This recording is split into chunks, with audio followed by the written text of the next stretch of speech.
Karena itu kan sudah jelas kan, babi kan haram. Kita nggak usah debatable lagi ya. Pertanyaanku adalah, aku bertanya dengan puluhan ustadz. Aku belajar ini kan dengan banyak orang. Dari waktu aku kuliah dulu bertanya dengan puluhan ustadz. Dan 10 ustadz itu bilang haram. Menjawab berbeda. Iya. Menjawab haramnya sama.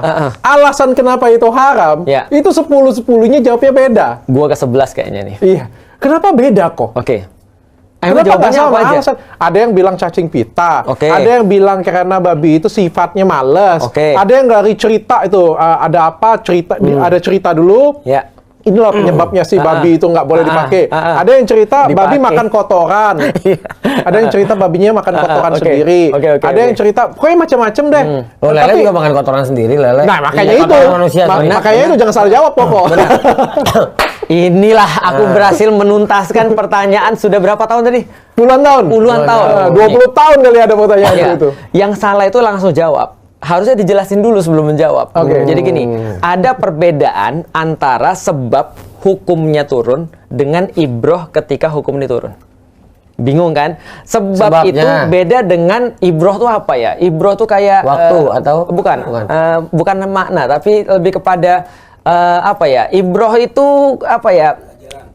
Pelajaran bisa. Pelajaran atau hikmah. Nah, hikmah ketika ini turun gitu ya. Kebijaksanaannya apa? Nah, kalau ditanya sebab kenapa babi haram, jawabannya cuma satu dan nggak ada selain satu ini. Kalau ditanya kenapa babi haram, secara sebab hukum, maka jawabannya cuma karena Allah mengharamkan. Selesai. Kalau kita mau jawab ibrohnya, baru bisa berbeda. Oke, aku buat logik. Nangkep aku di sini. Nangkep ya? Bahwa karena Allah itu bilang bahwa itu haram, titik. Selesai. Tapi penyebabnya, kenapa Allah bilang itu haram? Nah, penyebab. Itu yang banyak bukan ditafsirkan. Penyebab, ibrohnya.